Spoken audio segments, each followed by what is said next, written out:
So as the world crumbles, climate change is destroying everything. Lake Tahoe is being evacuated from wildfires and the smoke, and hurricanes are hitting every 17 seconds. The economy falls apart. The COVID surges. Thankfully, the one good thing we pulled out of Afghanistan, but of course the Taliban took over. Everything's falling apart. But don't worry. There's a Fox host who found the silver lining. Everything's going great, guys. We promise. Just look at the stock market.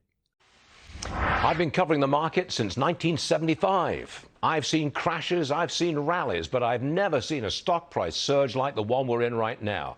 It is a real stunner. The night Donald Trump was elected in 2016, the Dow was at 18,000. In less than 5 years, it's almost doubled. That is a rally and a half. Trump cut taxes, got the ball rolling. COVID choked the economy, but Congress spent a couple of $1 trillion. The Fed printed a few trillion more. It was a wall of money that kept on coming and kept on boosting stocks. There's more money still to come, and stocks are still setting record highs. Look, if you're new to the financial world, you may be surprised. The professionals are surprised too. After all, the news background is pretty grim. Your TV screen is littered with images of chaos and suffering in Afghanistan.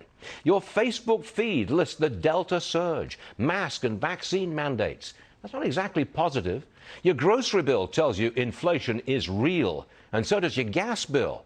There are plenty of negatives, and yet, the market goes up. Wall Street doesn't make many headlines, but it really should. We all benefit from the surge in wealth creation. Investing is no longer just for the elites. It's been democratized. I've seen the introduction of IRAs, 401ks, free trading, cryptos, Robinhood. Seems like everyone is getting into the financial action, and everyone worries they're going to lose it all. That's part of investing. There's always risk. Let me close with this. The Dow, the S&P, and the NASDAQ are all at or very close to record highs. The total value of all stocks is now $47 trillion, and you are a part of that.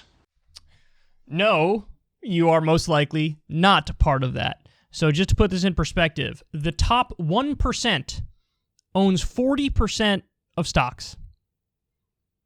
So it's almost half. Top 1% almost has half of all the stocks. The top 10% own 80% of the stocks. So the stock market is not really a reflection of how your average Joe and Jane are doing. Stock market is a reflection of how the elite are doing and how corporations are doing. And by the way, he doesn't talk about the obvious tricks to juice the numbers, juice the books. Stock buybacks, for example, which was at a record high after Donald Trump's terrible 2017 tax cut bill. This is not anything to cheer. This is not something that's good for your average person.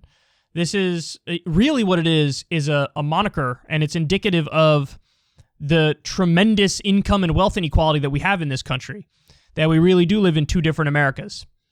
And it's funny, he brings up $47 trillion of wealth creation. That's almost the exact number that we learned from the Rand Corporation in a study that has been stolen from the bottom 90% by the top fraction of the top 1%.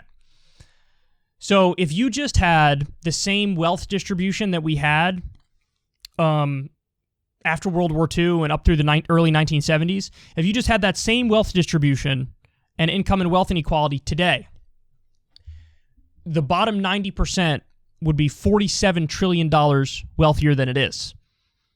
So the policies that have been implemented, anti-union stuff, terrible trade stuff, terrible tax policy, that has led to basically the top 1% robbing the bottom 90%.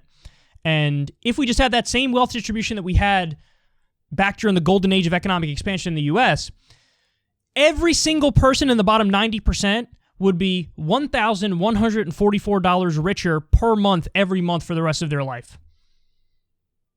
That's just if we kept it the same during the golden age of economic expansion in the U.S., if the ratio stayed the same. And he's bringing that up as if it's like, well, you're a part of this thing, isn't it great? No, we're not. Top 1% owns 40% of the stocks. Top 10% owns 80% of the stocks. It's not really democratized. It's a reflection of how the elites are doing. And by the way, let me just say that Richard Wolff's theory is that where the real inflation has occurred is the stock market.